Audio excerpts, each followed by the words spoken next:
I'd like to call this meeting to order. Thank you all for coming out. First item on our agenda is that we're going to recognize an employee of the month. And so at this time, I'm going to turn it over to whoever's giving him the presentation. Looks like Craig Gregory. Matt Dixon, can you join me up here? Yeah, sure. We just sprung this on Matt this morning, so. This employee of the month is especially meaningful to me, just for the simple fact that I have been lifelong friends with Matt since our days back in Oak Park. Matt came to work here 25 years ago, beat me by just a year of coming on here.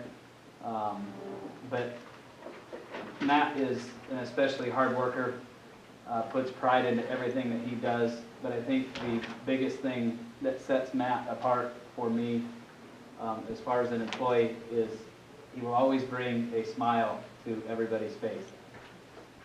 When you're out there working in the worst conditions, Matt always finds a way to bring that smile to everybody's face while you're out there.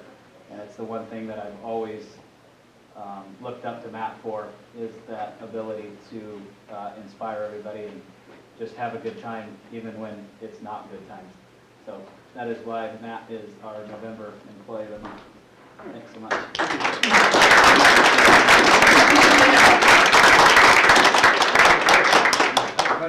What does Matt do? Matt is an operator for the Public Works Department. Thank you. Sorry, I failed to mention that. Congratulations, Matt. Thank you. All right, next is our weekly commission reports. Commissioner Moore.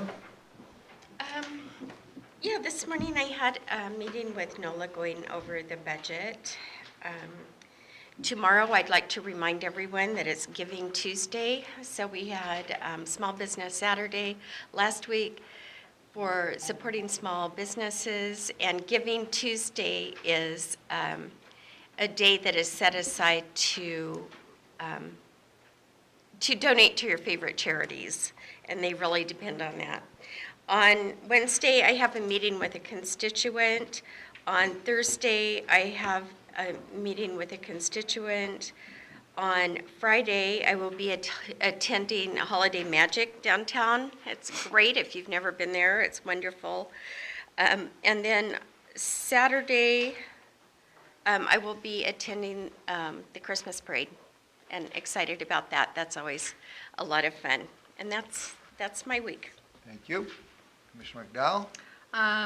See, tomorrow I have my Board of Health meeting at 3, and on Tuesday, my Memorial Hall Board meeting at 8. And I will not be able to attend the Christmas parade or the night out due to family issues. So anyway, that's my week.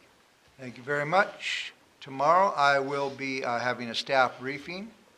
Wednesday I will be attending an educational seminar here in the city. And on Friday I will also be downtown for the Friday night event where they have the little burn pots out in the middle of the road, I think, and people get out and drink hot chocolate and stuff. So at this time I have a prepared statement to read. I have been accused of breaking the Public Disclosure Commission rules. I am not perfect, and I take full responsibility for my actions. When I was asked to turn over all emails and text messages, including my personal Facebook information, I did so and deleted nothing. I do apologize for the mistakes I have made, and I will fully cooperate with the Public Disclosure Commission concerning this matter. Sincerely, Mayor Gary Krantz. Thank you very much. Now we have a general public comment period. And anyone would like to speak, need to sign in with Jamie. We do. We have Debbie Simmons.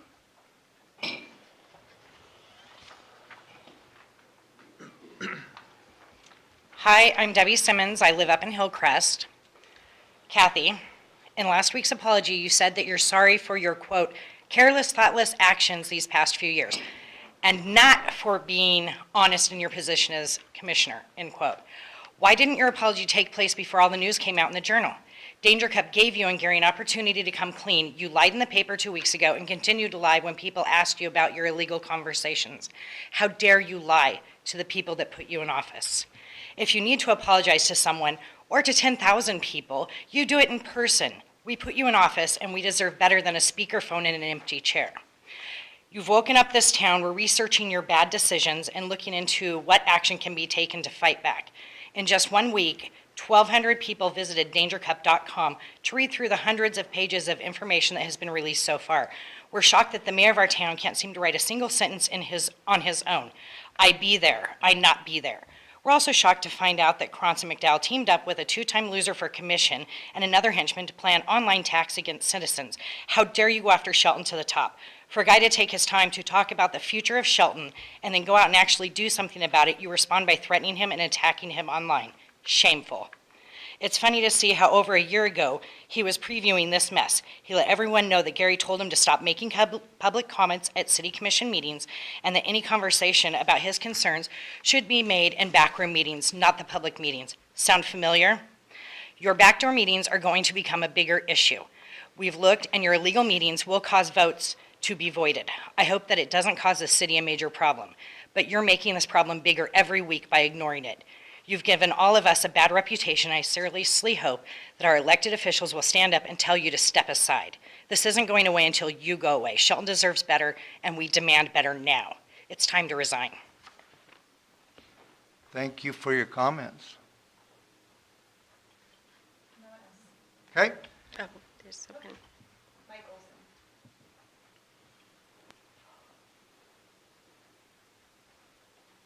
Mike Olson.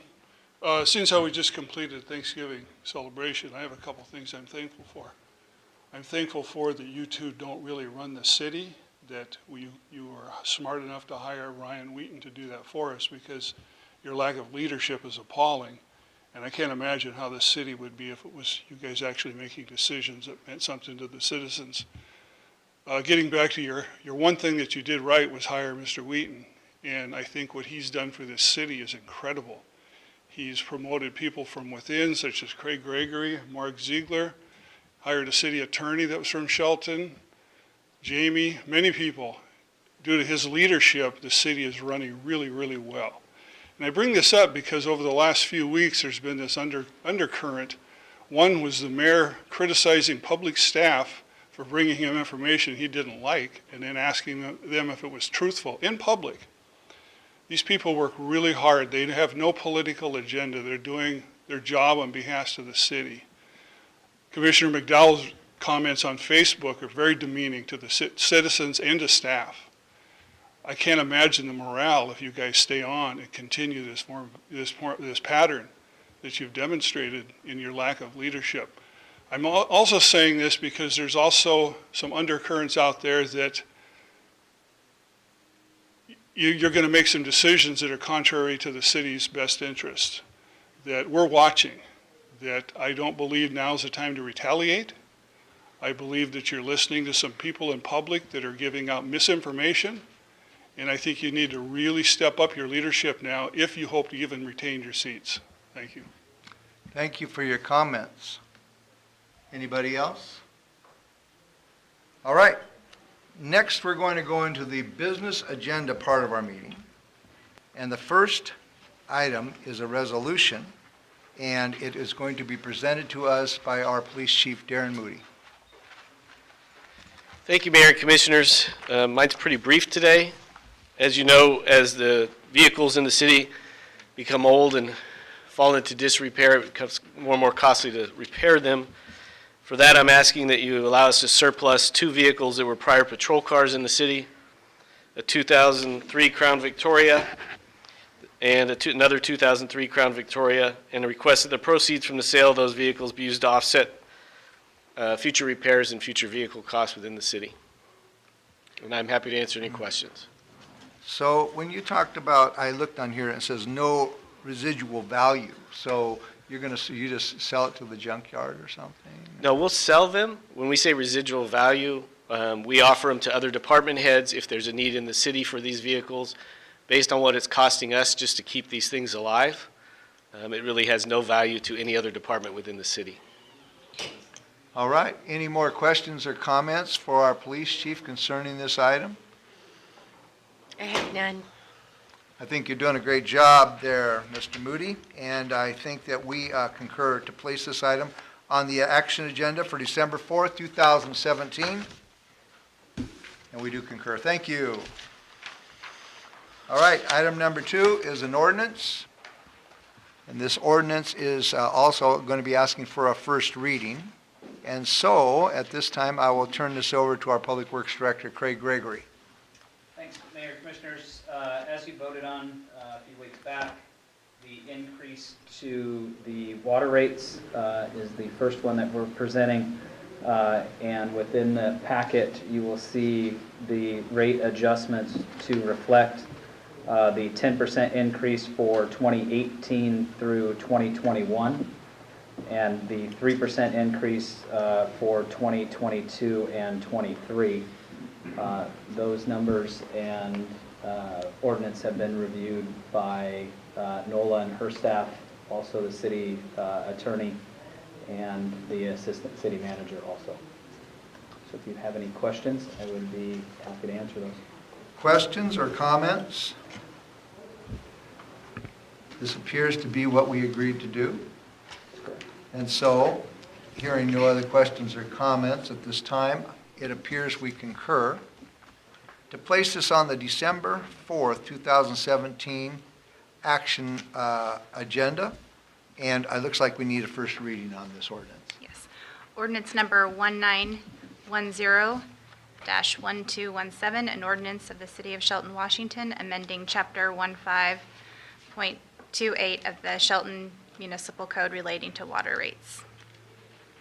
Okay, thank you very much. Item number 3 is another ordinance. This is involving our city's sewer, I believe. And you again, Mr. Gregory, are going to talk to us about that. So again, this just reflects what was voted on a few weeks ago to change the Shelton Municipal Code to reflect a 0% increase for 2018, a 4% increase for each of the years from 2019 through 2023. And again, this has been reviewed by city staff to make sure that it is accurate.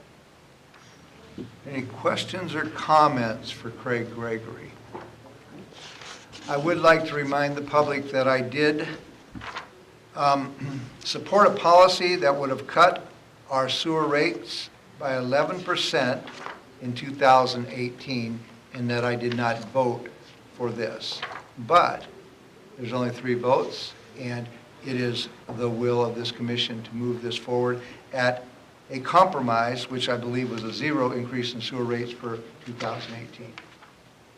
Any other questions or comments for Craig Gregory? I just had a question about that. That is, I believe, what we agreed to, definitely.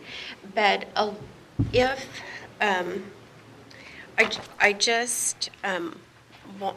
what was the following increase if we had reduced if we had decreased next year, then what was the increase the year after that? Wasn't that a 10% increase the year after that? I don't remember right offhand. I think you're fairly close. But it was a substantial increase. It was a double-digit increase, yes. Okay, so by going with the 4%, it will be a more regular increase. After freezing it in 2018, yes. Okay, I just wanted to clarify that. Any other questions or comments? Hearing none, could we please have a first reading of this ordinance? Ordinance number 1911-1217, an ordinance of the City of Shelton, Washington, relating to sewer service,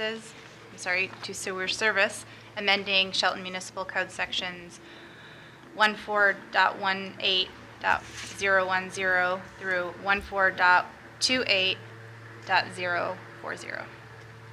And it appears we concur to place this action item on the December 4th, 2017 agenda, action item agenda. All right, next is resolution. This is item number 4. And at this time, it's Jamie Ogg is going to present that to us. Yes. So So Mason Transit Authority Board is asking for your consideration in their composition board. They're changing that up. The county had to also adopt a resolution, so they're asking for your guys' consideration in doing that. Something that they are required to do per RCW, and that's something has not happened before, but it will come forward every 4 years in the future. So we're asking that you agree to put that on the action agenda for the next meeting of December 4th. So is there any other questions or comments concerning this issue?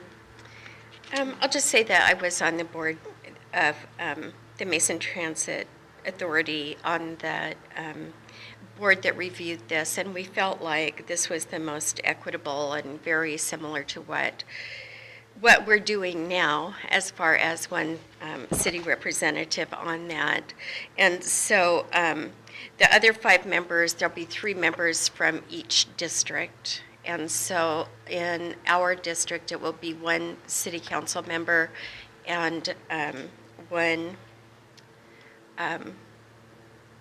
whoever is the county commissioner over that. And so we will, between us, be figuring out who we will try to get to apply for that position so that we have equitable representation in each district. So, Any other questions or comments concerning this? It appears that we concur to place this on the action agenda for December 4th, 2017. That concludes those business agenda items, and now is under administration reports. And it appears that the first one we have is our police department. Do we have a representative of our police department in the audience? Yes, we do. Just a quick update on a couple things at the police department. In the last few weeks, up to a couple months ago, we've hired some new folks. We hired Mary Davidson. Some of you may have seen her up front as a part-time records evidence clerk. Mary has been in Shelton most of her life. She worked at the Steamboat Vet Clinic for a while, and she's now hired up front as a part-time records clerk. She's a local, and she's a Choice High School graduate.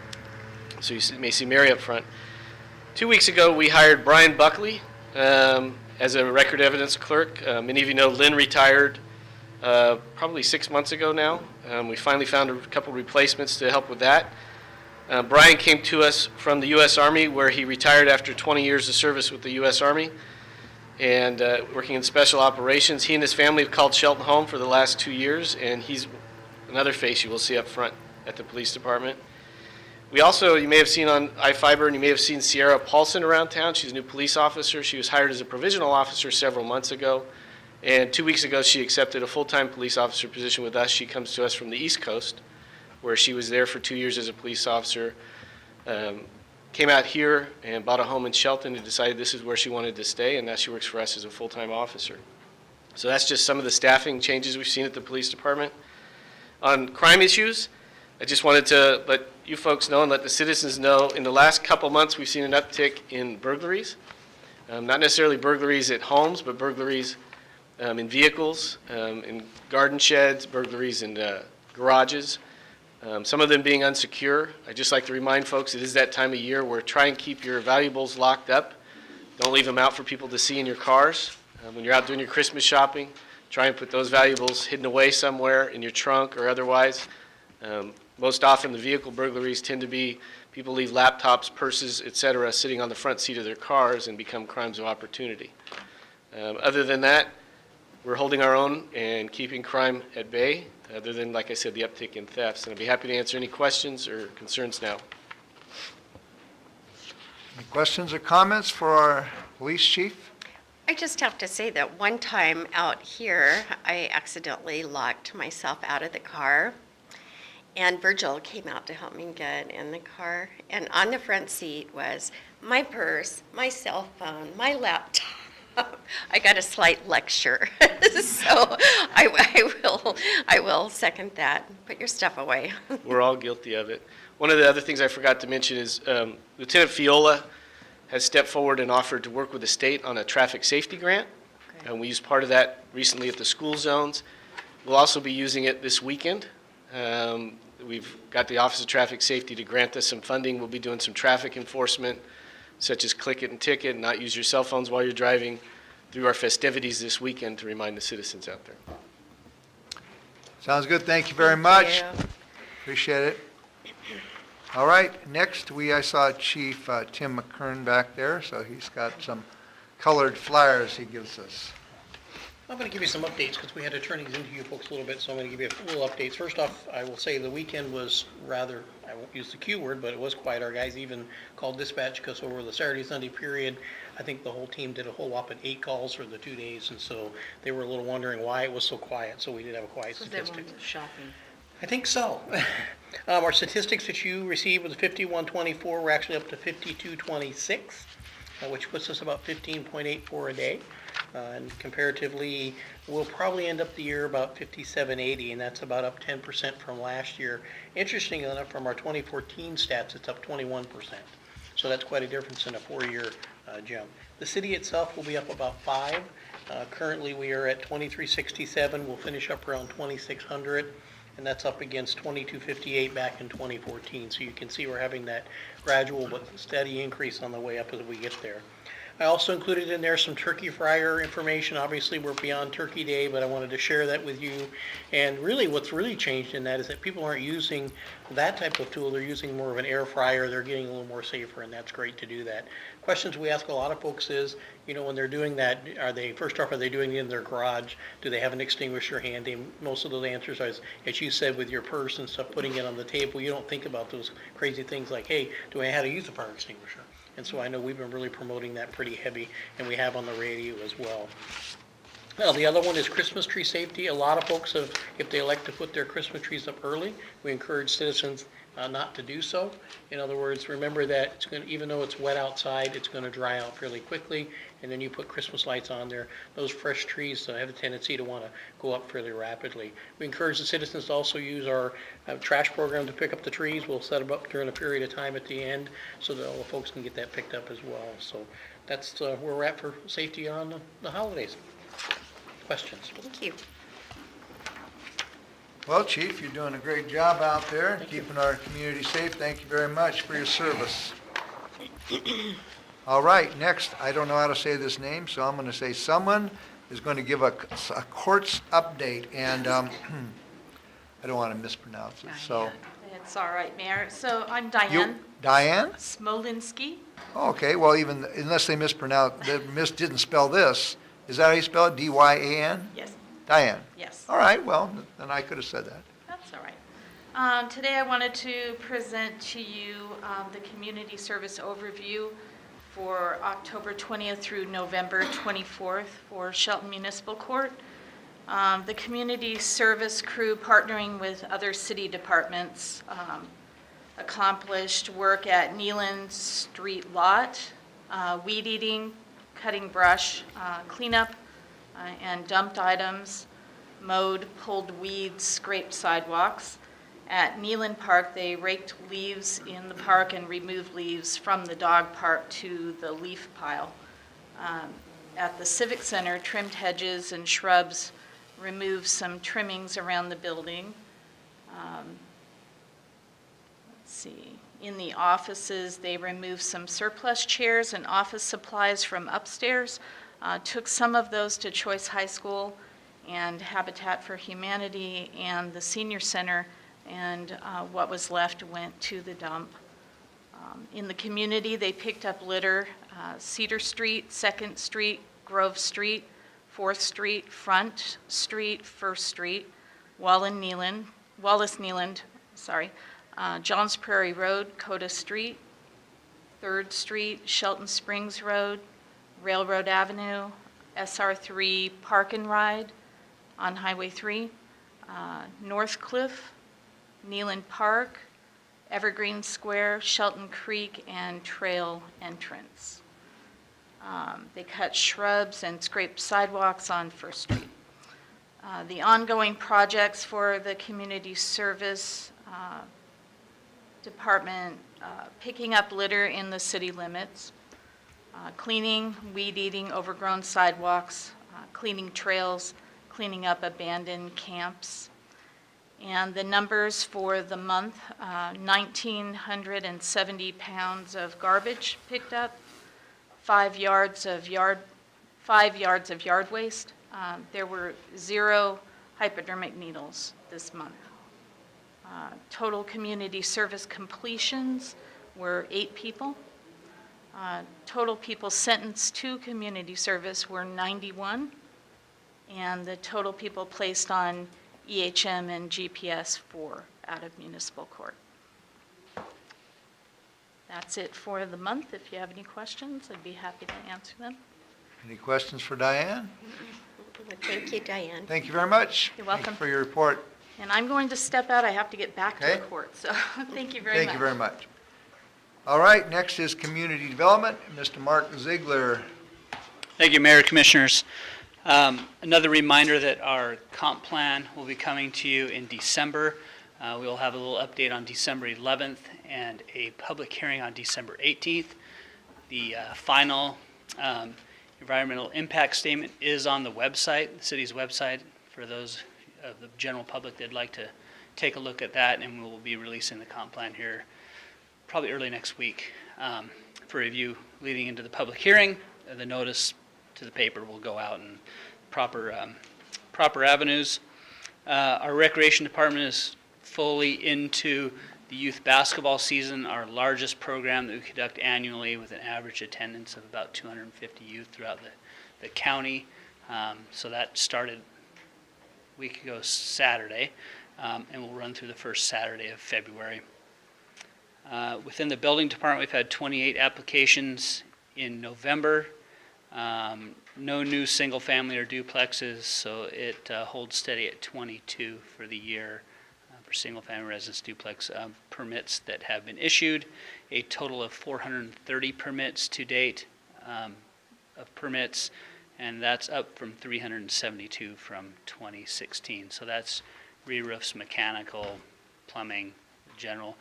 We did see a big uptick in August of 101 permits, which is more than double what we see normally based on the natural gas work being done downtown and the new meters and new supplies to the residences, buildings, I guess. They're not all residences, but some commercial buildings downtown as well. So we saw an uptick from that. Be happy to answer any questions if you have any for me today. Any questions, comments? So, Go ahead. so the 22 houses is from January to the end of December? Year to date, Okay, great, thank you. through today. Through today, yeah, Right. well, I understood that. Okay. Still time to bring some new ones in. Absolutely. I'd be happy to serve those people. You said the preview comp plan will be up on December 11th for us? We will update the city commission at the Okay. at the briefing on the December 11th here, and then the public hearing will be the 18th in the evening commission meeting. Thank you very much, Mark Ziegler. you. Appreciate it.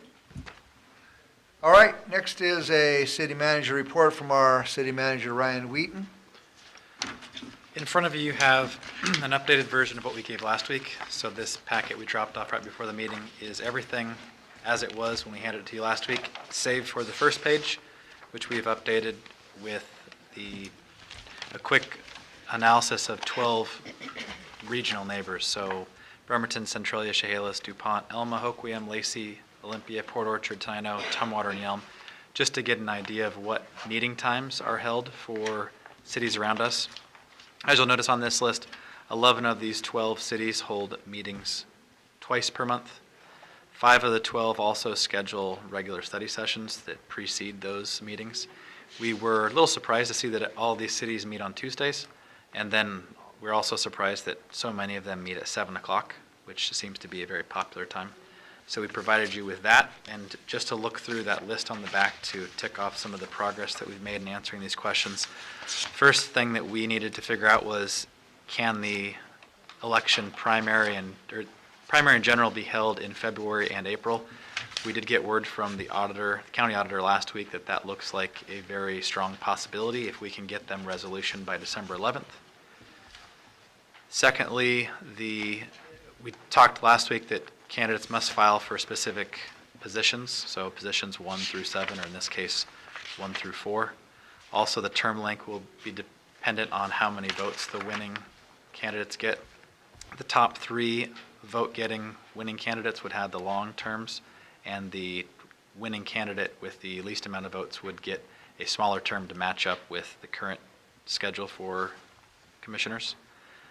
Next, we discussed last week the decision points, and from our perspective, not a lot's changed here except for maybe the first one, districts versus at-large.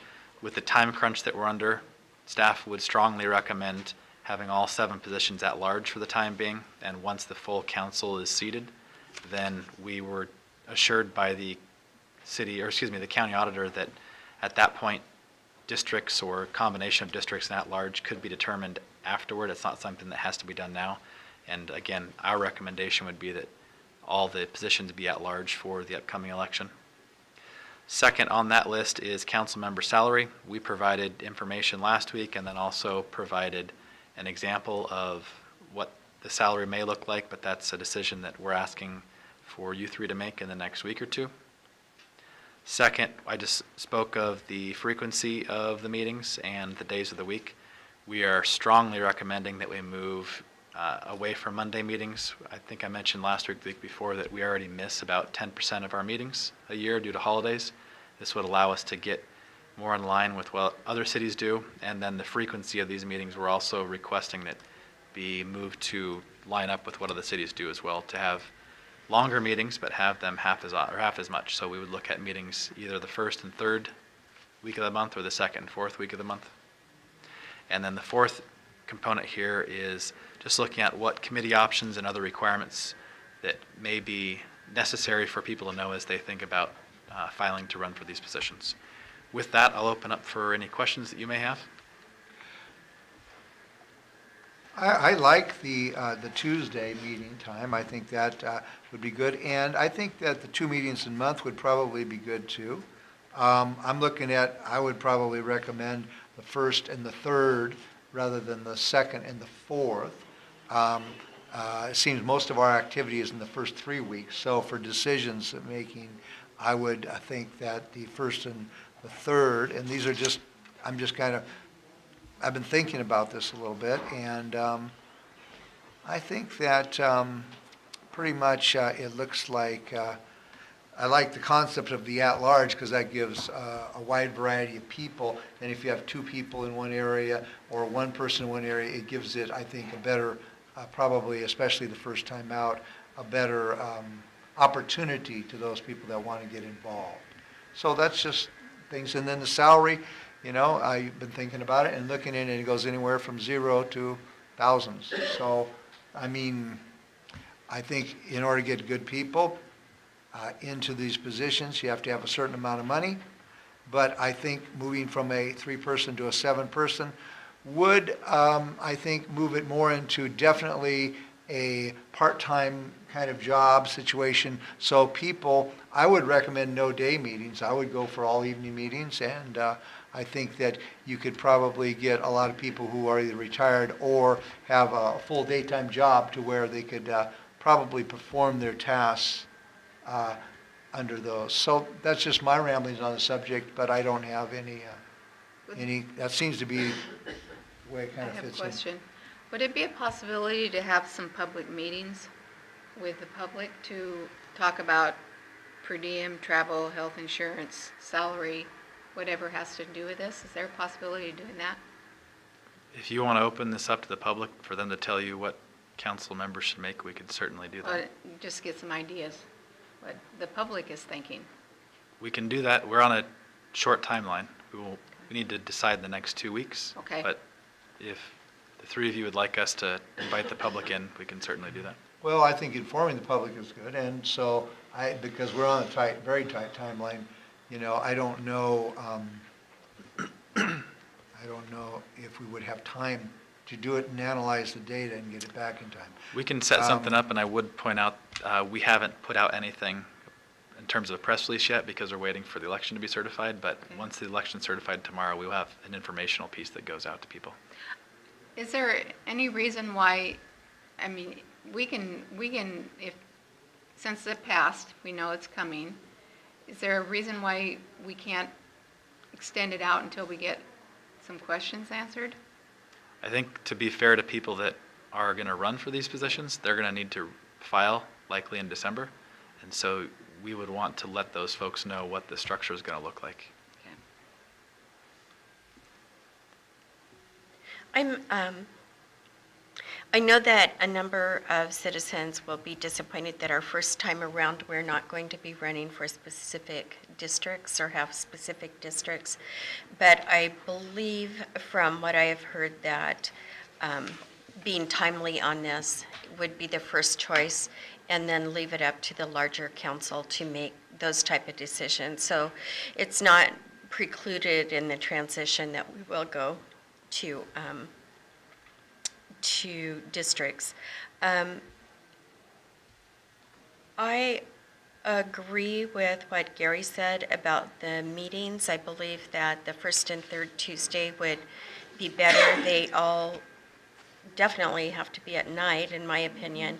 And then I think 7 o'clock seems really late, but that could be just that we're used to that 7 o'clock time. I know that a number of people who may be interested in running for council work in Olympia, work outside of town, and so they're barely getting back into town by our 6 o'clock meeting. So I do think we need to make them a bit later. And that's it. That's what I have to say Sounds fine. right now. Tuesdays, any night's fine with me. That's all I have. That's, So I did have one more question. So as far as the salary and the benefits and things like that, I guess I'm not really sure what we are going to have to base our decision on for that. And we have the comparison of like cities. So we could just use an average of that. You could, if there's some other information that you'd want us, we'd need to know pretty quick, so we'd work on it this week and try to bring it back to you next Monday. Okay, that sounds great. All right. off the top of my head, and I'm thinking about this, I think the move to this situation, when Scott Hilburn voted or proposed our salaries and benefits 17 years ago or something, I don't know. Health insurance was $100 a month.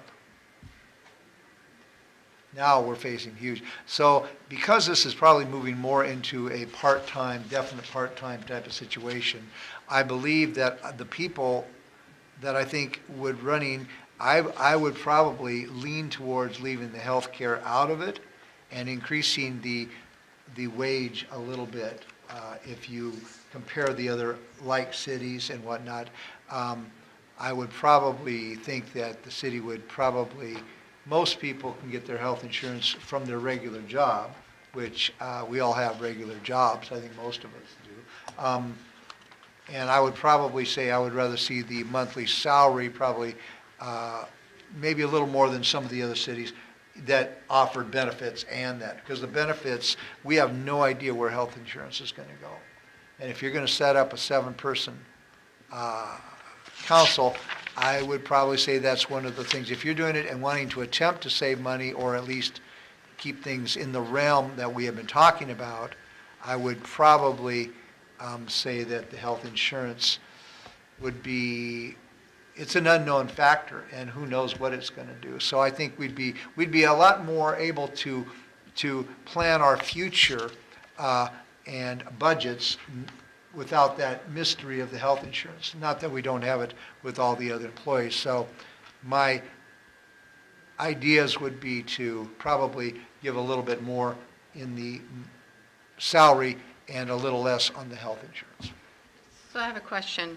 On the page 2, it talks about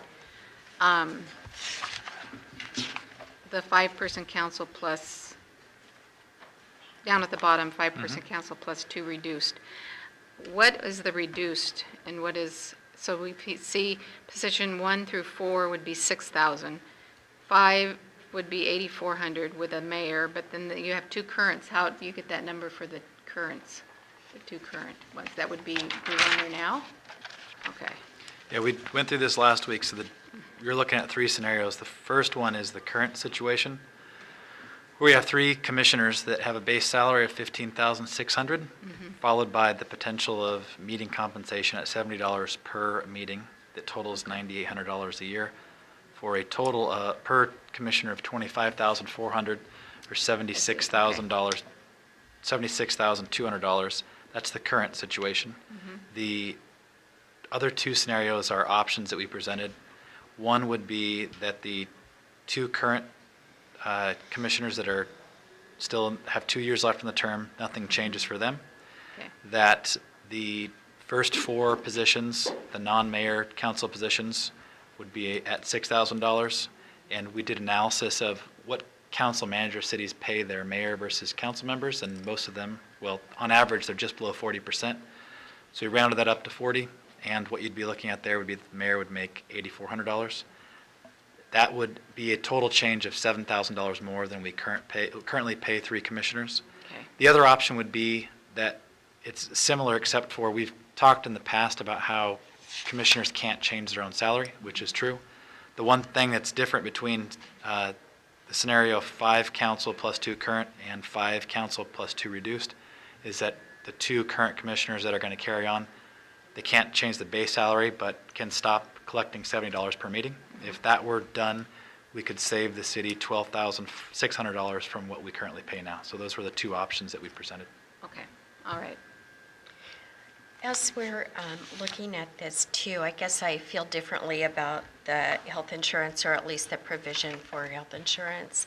I have a strong belief that health insurance should be available for all people. And so I would like to look at methods where possibly the council members, if they don't have other health insurance, they could maybe buy into the city plan. I don't know if that's allowed or not, but I just have a difficult time with removing health insurance when it seems like it's such an important thing.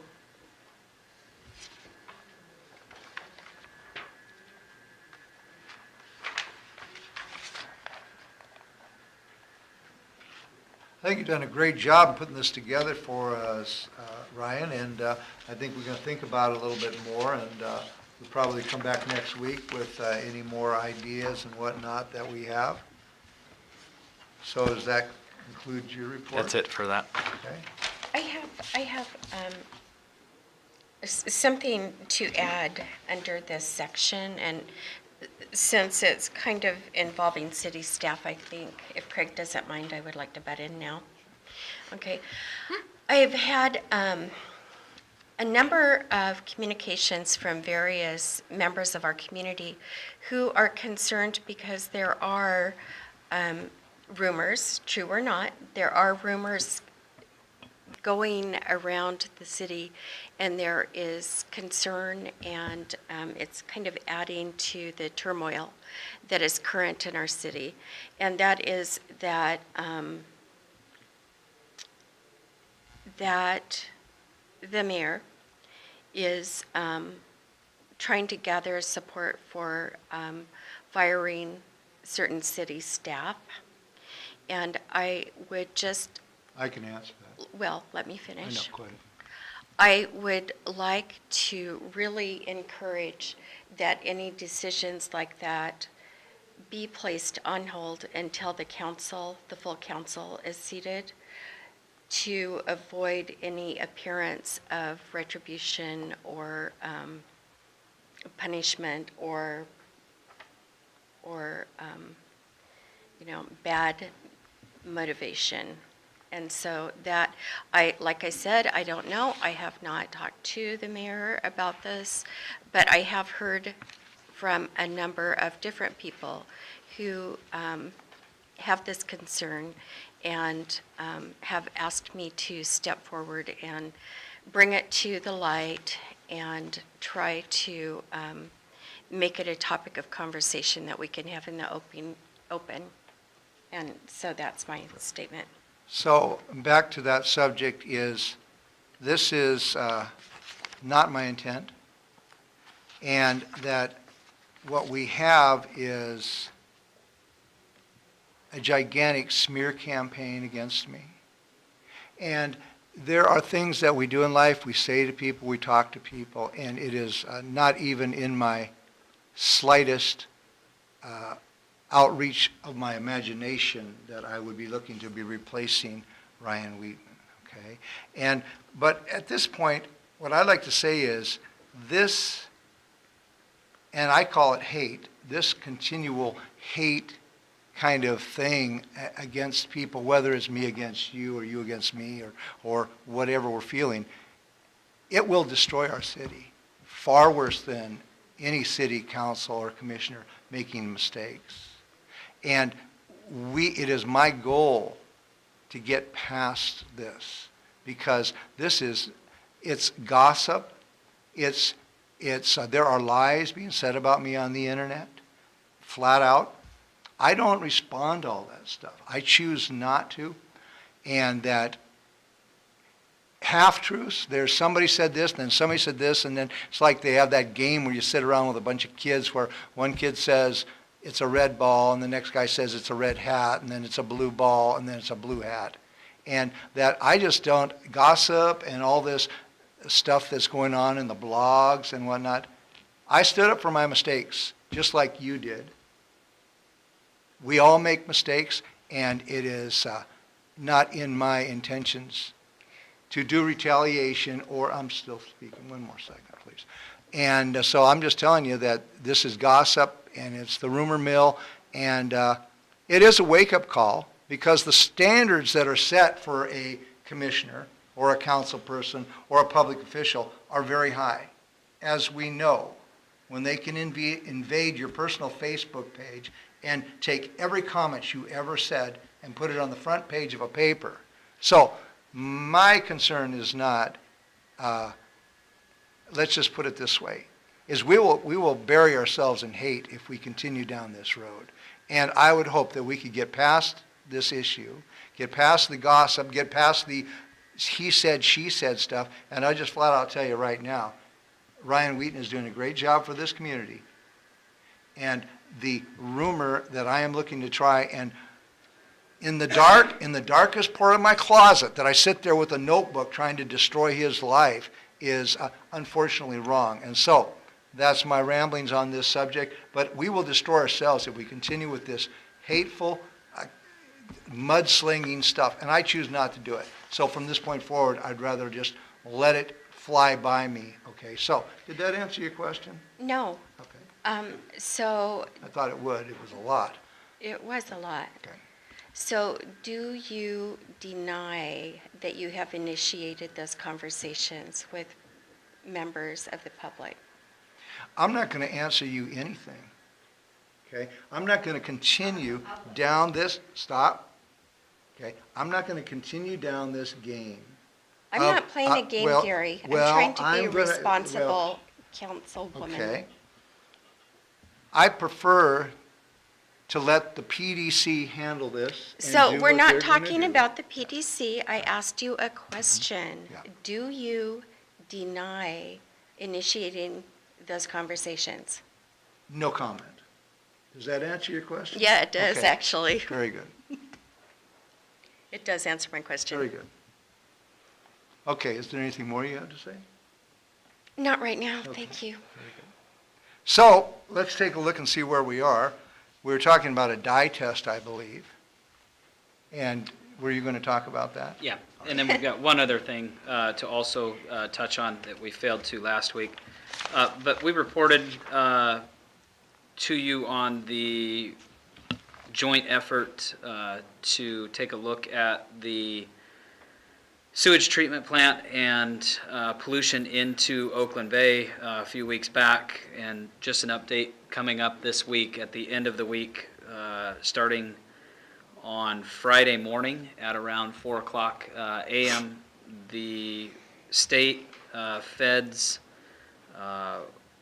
Squaxin Tribe will all be at the Shelton Wastewater Treatment Plant to start injection into the discharge out into Oakland Bay. So you could see Oakland Bay turn a tint of red sometime throughout the day on Friday into Saturday, and then the members of that team will be out in the bay, actually out in the water, doing some testing of how that flows in and out of Oakland Bay. And we just want to reiterate from before the sensitivity that we do have towards our neighbors in the shellfish industry that we have out towards the wastewater treatment plant.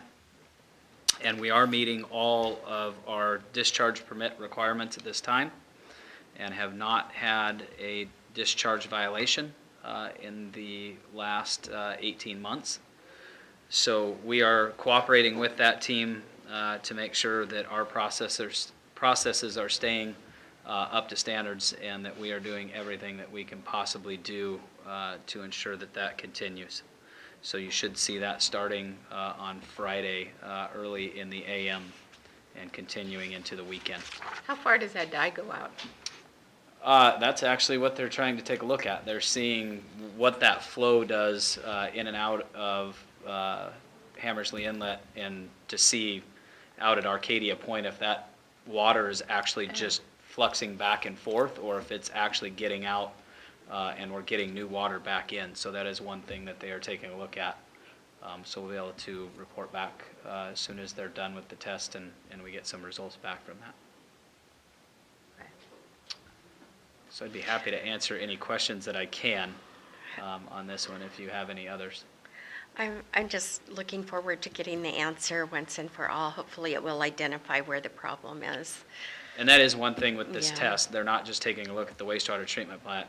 They are literally looking at every residence up and down Hammersley Inlet to see if we have failing septic systems also. I was going to ask that.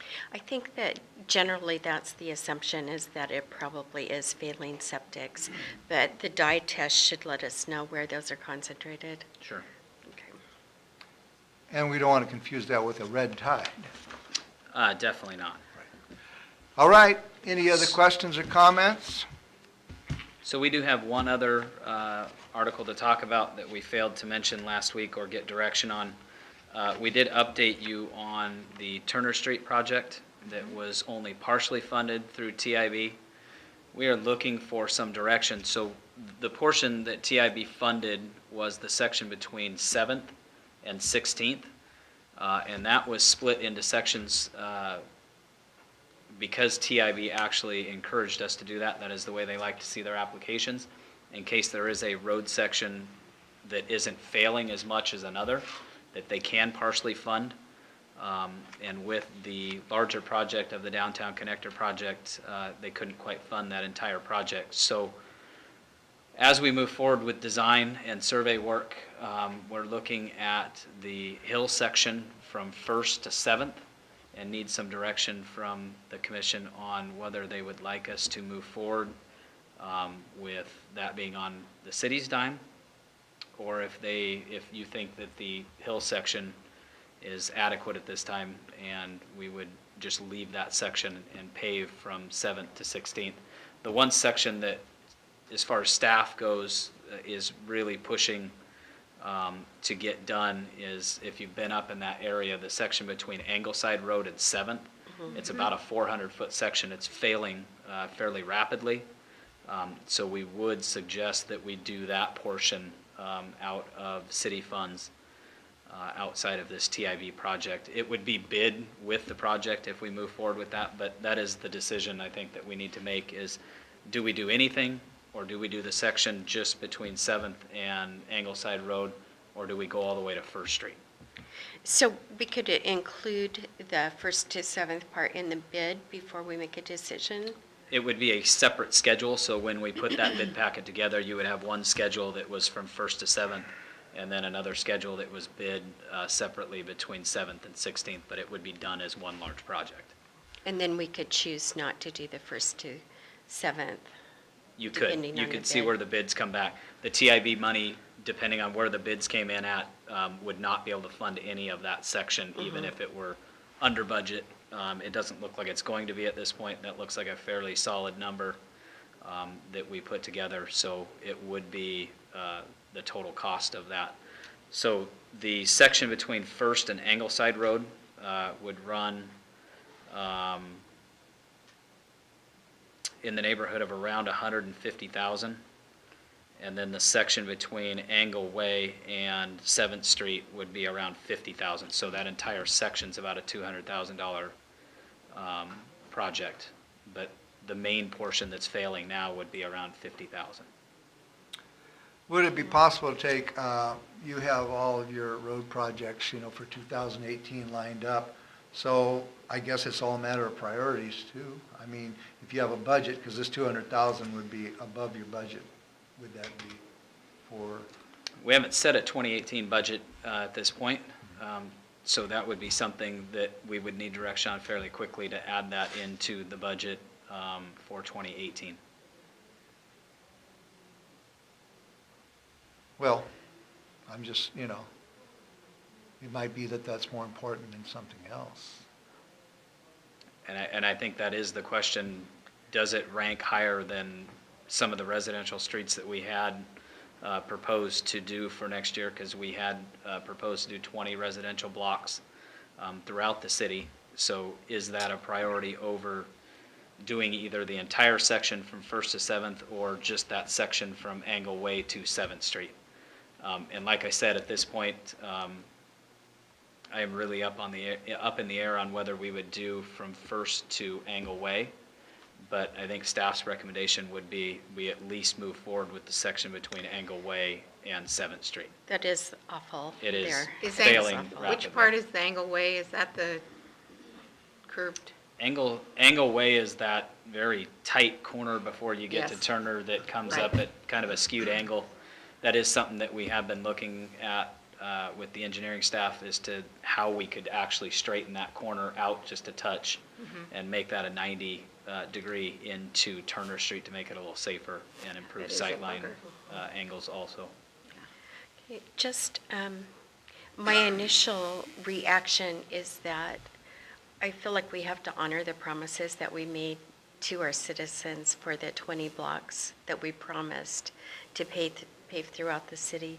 So my initial reaction is I feel like we have to do that and find the money to do the Angle Way to 7th. I'd like to do the whole thing, but I feel really strong that, especially with the Transportation Benefit District that our citizens passed, that we made some promises and we need to really honor those. So that's my feeling.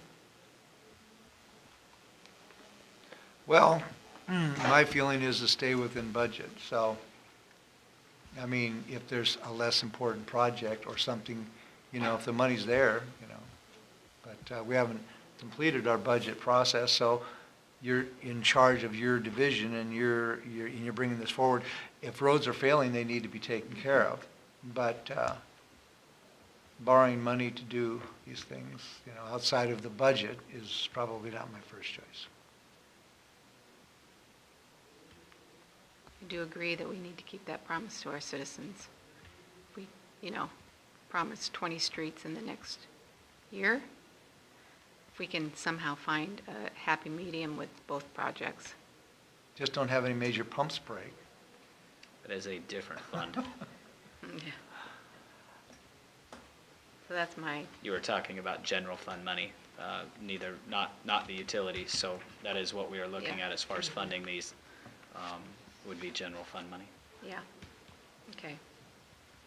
So did that answer your questions? Not exactly. You kind of got three different opinions, didn't you? If you can find the money, do it. If you can't, I don't know, What would you do? Just borrow money?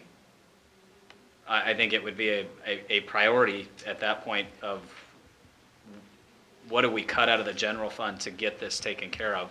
Police And- cars, and right? how, Different fund, sorry. Same fund. It's the Same same fund.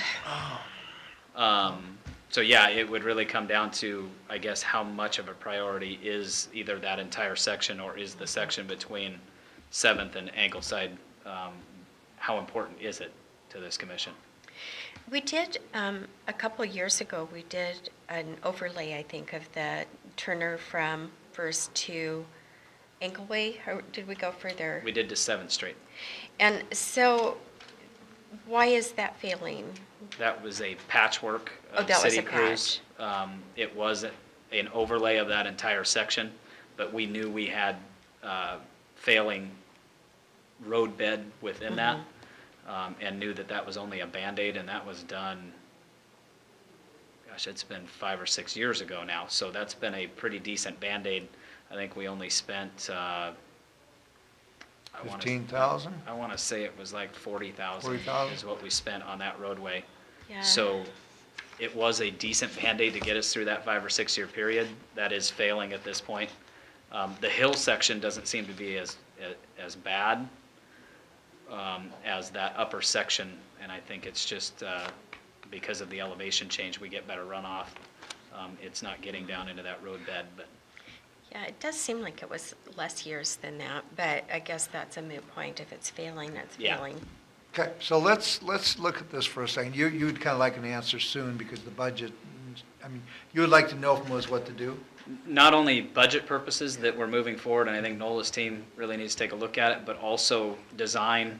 We would really like to try to get this out and get Okay, this all right. constructed before we get to Basin 3 and the connector project, which is later in the spring, Oh, I have your answer. just because of staffing levels. I got your answer. It appears that two of the commission are leaning towards doing it. And I don't know the 150 or the 50 or both of them. It appears they're leaning towards doing that, even possibly at the risk of borrowing some money to do it. And I'm not, is that what we're, We don't have any money to borrow We're for not it. borrowing money. I don't think There we've isn't a funding discussed source borrowing. other than so, city. so if you don't have it in your budget, you would have to cut something to do that one, right? The three of you would have to prioritize and cut something. It's out of the general fund budget, which is not just my budget, it's my budget, it's Nola's budget, it's Right. Darren's budget, it's, Okay, so let me carry the thought a little bit farther down the road here. So if you're asking us to fund the 150, or which one is the most important, the 150 or the 50? the 50 is the 50 most important That's section. really got to be done. Okay. I think we could all probably agree that we could find some place, because if you're asking to cut something, I'm asking for where are my options to cut it. Sure. We could probably all agree that we would do that. Two of us may agree that we do the whole 200, and that we just have to cut someplace else. But I don't know where we would cut it. So if the city manager has an idea on that, Well, if the preference is to make sure that we get the most important thing done, we can prioritize that before we bring the budget back, and then should there be, I doubt there's going to be an extra 150 that we could cut, but we can leave that on the back burner for now and then focus on the most important part, which is failing. And I think I was pretty clear, I hope I was pretty clear that the Ingleside to 7th was my priority up there. Yeah, you did make yourself clear. as that's the $50,000 one. Correct. Yeah, Okay, so we want it done. it's kind of a, At least the 50,000. yeah. Craig, do we have, how much is budgeted to do the, and I realize it depends street to street, but how much is budgeted for the 20 blocks that we have promised? It's around 150,000 Okay, for those 20 blocks. okay. And I would agree with you. I don't think that we should get away from those 20 residential blocks. Actually, the good news is there are a few of those 20 residential blocks that will most likely be side roads off of Turner Street, that we may be able to couple with the project, like Holly Drive up at the top of Turner was slated to be done by city crews. It might be as cheap or cheaper to have the contractor do it while he's Oh. there doing Turner That would be good news. also. So there are a few of those that were up in that Angleside area Okay, that may get done also. But yeah, I do agree with you that those 20 blocks most likely should stay on there, and it was about 150,000. okay. Is that it? Do we need to make any more decisions? I think we're good. Okay. Okay. All right, thank you very much. And our next meeting will be December 4th at 6 PM in the evening. This meeting here is adjourned.